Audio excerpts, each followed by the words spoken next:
За орой минь төргийн бүгдэнд нь нэг яралтай мэдээлэл хийх хэрэгтэй байна. Юу гэхээр би сүүлийн хэдэн бичлэг Facebook-ийн өөрийнхөө пэйж дээр оруулсан байгаа тийм ээ. Тэгээд тэр бичлэгнүүдийнх нь агуулгын та бүхэн ороод харж болох бах. Тэгээд би энэ бичлэгийг өөрийнхөө хувийн аккаунт дээр оруулж байгаа. Тэгээд яагаад вэ гэхээр сүүлийн оруулсан хэдэн бичлэг дээр би болохоор хануу болон ханах гэсэн чинь бас бүүн бололсон ханууг ярьж.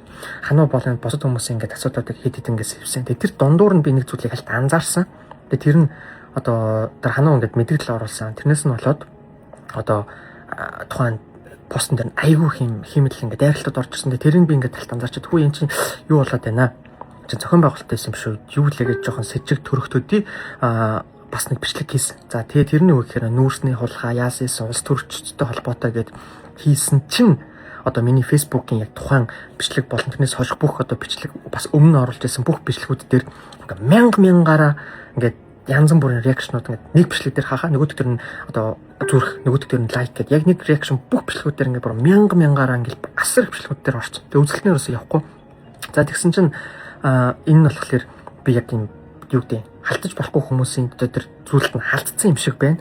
Тэр зүйлийг мартуулах гэсэн хүмүүсийн зүйлийг нь буцаагаад сэргээгээд ярьсан юм шиг байна. Тэгээ тэрнээс нь болоод эрх ашигын зөрчигдөд эхлэнгүүт миний Facebook-ыг хаах гээд амар их дайралтууд орж ирээд тэгээ би Facebook дээр мэйл бичлэлцэл байж байна. Тэгээд Facebook-ыг маань болохоор 1-2 хоногт бити пост хий, бити ямар нэг юм зүйл хийгээд шууд ингээд штик юу гэх юм зүйл хийж байгаа. Тэгээд бидний ч ямар ч шийдья төрхүүл хийжээ гэдэг зүйл хэлж байгаа. Үгүй бол ингээд пост оруулах болгонд чинь ингээд дайралтууд орж ирнэ. Хязгаарлалтууд хийхгүй бол ингээд тиймэрхүү зүйлүүд болоод явж байна. Тэгээд бүр цаашлах юм бол Facebook чинь ингээд хаагдах ийм эрсдэл үүснэ гэдэг. За тэгээд энэс болоод Facebook-ийнхаа пэйжийг бүрмсэн хаалгах дээрээ баг ингээд тулахаар дайны ийм зүйл болж байна. Тэгээд залуучууд ингээд өөрсдийнхөө хүсэл бодлоо илэрхийлэл ийм болонгууд тэгээд төлбөртэйгээр тэгээд тролл аккаунтуудаар ч юм ингээд ийм дайралтууд хийгээд дуурсан болгоныг ингээд чимээг болгоод идэм шүү. Би амар хартаж ингээд уурч. Тэгээд тэрнээсээ болоод би пэйж дээр биш өөрийнхөө хувийнхаа аккаунт дээр ингээд пост хийж. Тэгээд ямар ч сан өөрийнхөө пэйжийг ингээд таглаад оруулчихна. Тэгээд тэрнээсээ болоод ямар ч сан 1-2 хоногт ямар нэг шинэ пост контент ч юм уу оруулахгүй ямар ч сан харъя Facebook-аас хариу хүлээ гэдэг зүйлийг ерөнхийдөө харлаа бодлоо.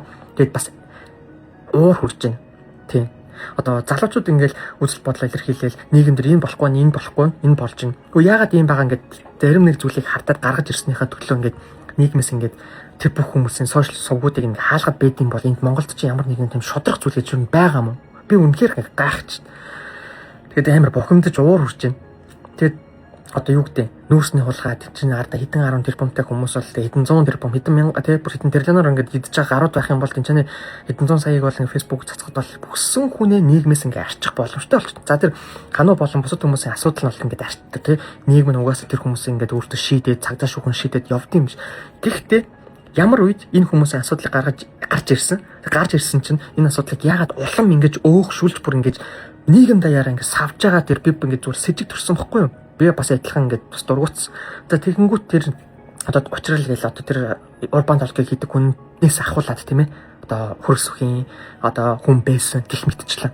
Тэгээд тэнгүүтээ сонгуул болгоноор гарч ирээд ингээд намын төлөөд дуурайд ингээд явдаг. За тэгээ яагаад тэр хүн яг иймэрхүү зүйлүүдийг улам ингээд сэвэд гаргаж ирээд ингэснийхаа дараа би тэгээгүйсэн би бурууг ингээд усанс цэвэрхэн гараад ингээд мултрах гад явцсан гэх мэтчлэн. Эдгээр ингээд бүгдээрээ артай амар нарийн холбоотой зүйлүүд байгаа хгүй. Залуучууд дунд ингэж улс төрч шургалцсан харах хулгайч нар зөндөө байд юм байна гэж ерөнхийдөө харлаа. Монголд ийм зүйл байдаг гэдгийг ерөөсөө ингээд хүмүүс ярьж мархад ерөөс ойлгохдоггүй ч байж, итгэдэггүй ч байж. Тэгээ өөрөө биеэр мэдэрсэн чинь үнэхээр ингээд гайхаад ингээд шоконд ороод иж. За тэгээд Японд болохоор ингээд өнөөдөр бас ойр болсон байна. Амралт өдөр дугсарсан байна. 2 дахоос наашгүй цагдаад ч кибер халдлагад өрчсөн гэдэг ингээд сувгуудаа мэдүүлэл яг Facebook-ийн янз бүрийн зүйлүүд сэргийх боломжтой байдаг. Тэгээд тэр хүртэл ямар ч байсан ингээд чимээгүүл байж. Тэгээд Facebook ямар хариу өгөх нь тэрнээс нь хамаарна. Тэгээд Японы цагдаа магдаад ингээд мэдүүлэг өгөөд гомдол ингээд мэдүүлэх юм бол ямарсан кибер халдлагын хаанаас халдсан гэх мэт зүйлүүдийг ингээд олж хараад мэдээд сэргийх ер нь боломжтой байдаг. Тэгээд тийм болохоор тэр хүртэл ерөнхийдөө ингээд харъя хүлээе. Хүчтэй нь хүчгүйгээ эдэн гэдэг үгэнд би амар дургу байхгүй юу? Адилхан хүн бүх хүн эрх тэгш байх хэвээр. За гэтэл ерөөсөө би ингээд яг тэр үгэн дээр өөрөө амар ингээд биерээ мэдэрчлээ. Хүчтэйд нь идүүлчлээ. Тэгээ тийм болохоор сувг маань хаагдсан ч ямар ч байсан эцэг нэгэн цагт өгсөн Монголд очино тийм ээ. Сувг хаагдсан дахиад өөр сувг нэгээл хөрвүүлээд явна. Банк дуурна. Тэгээ Монголд очисон ч гэсэндээ бүр бас арайч бас тийм амар тийм улс төрчсөн юм ерөөс ярьдаггүйсэн тийм ээ. Хаа очиж ийн хаяад нэг оролдог. Одоо харин бүр цаашдаа бүр энэ баялаар нийгмийг бүр ийм хулгайч нар байдаг гэдгийг бүр ингээд биеэрээ мэдэрсэн болохоор асар их уур урж байна.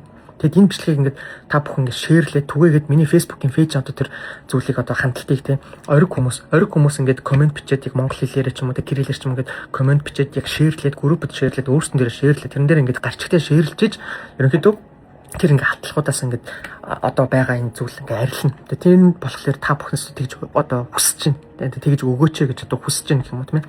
Одоо тэгжээд дараагийн удаа бас хийх одоо тэр арга хэмжээ аваа хийх одоо бичлэгүүд дээр нэлээд ухаантайгаар энэ хар хулгайч нартай үйлцэх ёстой юм. Шууд утгаараа эн чин тэрнтэй холбоотой юм байна штэ гэж хэлж ерөөсө болтгүй юм. Тэгэх юм бол нөгөө хүнд нь хүрчээд нөгөө хүн зүгээр нэг хумсны чинээний нэг хэдэн зуун саяар нэг хүнийг бол зүгээр Facebook сувг мөх бүх сошиал хаягийг нь бол бүлэдүүлэл ингээд бүлчих боломжтой байт юм байна. За тэр одоо энэ дээр тэнэгтэж орж ирлээ ханаа манаа хүмүүрлээд энэ сэдвийг одоо өөртөө нь халзаарууллаа гэж одоо хуцаж орж ирж байгаа хүмүүс байх юм бол түр зайлцгаа дөрсөө тийм хүмүүс байх юм бол та нар одоо Монгол амар уурж байгаа байхгүй юу?